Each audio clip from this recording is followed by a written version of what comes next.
Hi, my name is Triana. I'm 19 years old and I'm a certified healthcare assistant. We're basically the bottom of the food chain.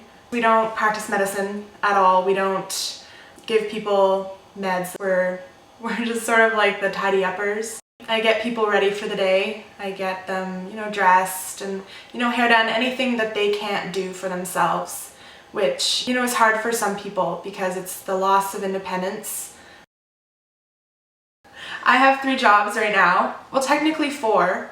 I work at the Dorchester retirement home, but that's not in my field of work. Yes, I work with old people, but I don't do care. I serve food. I also work at Cottonwoods near the hospital. David Lloyd Jones, which is another multi-care facility. It's more private, so there's less people living there. And I actually just started doing home support, which instead of going to a facility, you go to people's houses. So Cottonwoods is a multi-care facility, not private rooms, which is hard for some people. You walk into a room, there's maybe 4 people staying there. It's more hospital looking. I got hired there right away out of college, and it's a lot harder. It's really heavy. It's heavy work, especially for someone my age, it's heavy for anyone. We really are observant about skin integrity and anything that could be wrong, because people normally will tell the person that's getting them ready in the day, and then we don't give the meds for that. We tell someone else and then they do something about it. DLJ, so David Lloyd Jones, it's more private. It's still run by Interior Health, which is who I work for. It's not as heavy because of less people. So there's also the different factors. There's more behavioral stuff on the unit to deal with, and that's almost as tricky as if someone can't move because they're, they're running around and they're calling you names and they don't like you, but you have to do your job. So right now I'm working as a home support worker. So instead of going to a big facility, you go to a location where they have schedules, and then you go to people's houses in a certain amount of time. There's more driving involved, obviously, and you're more independent, but as well it's harder because you're being thrown into many different kinds of environments instead of just one big environment that you can get used to.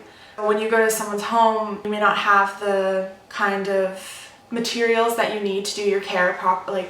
Mostly in home support though, we give meds. We pop them out and give them to them, and there's a lot of signing involved, and a big thing is communication, because you're by yourself. Instead of yelling down the hallway for a nurse, you have to call and then go through the proper channels to report that this person missed their meds. It's really important for home support because there is a lack of big residential care facilities. We try and keep them in their home as long as possible, because it's nice to stay in your home, because that's independence, and the care facilities, they're more hospital, and you don't want that. This line of work, you have to deal with a lot of behavioral stuff. It's not always just people who are bedridden, people with dementia, Alzheimer's.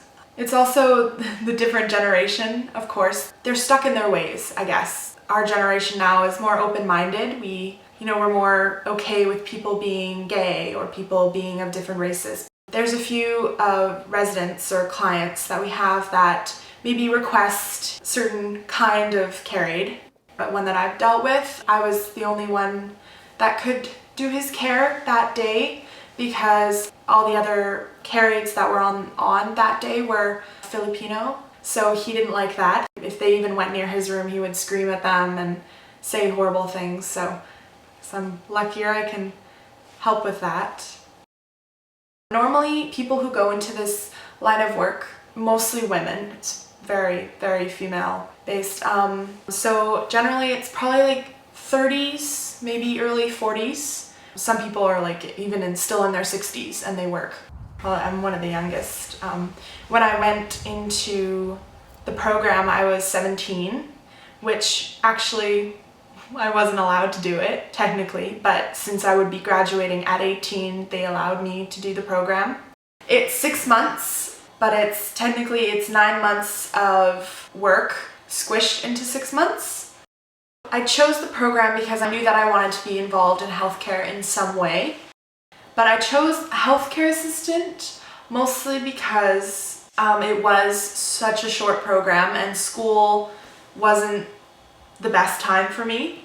For nursing, for RN and LPN, they take the grades from grade 10 and 11, which if you ask me is not good.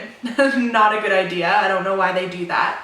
Those grades for me in grade 10 and 11 weren't that great. If I did choose to go back for licensed practical nursing or registered nurse, I would have to upgrade a lot of my marks from grade 10 and 11, which I don't really want to do. Anyone can do the program. It's very easy to get into, but it's not easy to finish. We started with 30 people and we ended up with 14. Because when you start it, it's all in theory about, you know, what you do, what you have to put yourself through. But then as soon as you get into the real stuff, you actually learning how to do some of the jobs that we do, people they say, oh, it's too real, like they do quit. So that's good. The elderly, you know, anyone who needs this certain level of care, they deserve someone who's 100% okay with everything that you do, that we do. If you're not 100% okay with everything, then that's when mistakes are made and people get hurt. I do have the issue of being looked down on. I've been doing this for about a year, but I still get the people who think because I'm so young, I'm unable to do my job. And even the clients think that too when they ask my age and I tell them, they're like, can you actually do this? Like, are you a student? I still get that question. It's better with home support because I work on my own. I think it's because I look older too. I generally don't tell them my age, or if they ask, I'm like, oh, you know, 20s. I try to make the experience happy as I can for them because it's awkward. You get into awkward situations with people because you're in their personal space. You do personal care for them. Some people, they'll call their clients sweetie and honey, and when that person has been living for almost a century, calling them sweetie and honey isn't gonna get you on their good side. So, you know, you show that level of respect for them because they have lived longer.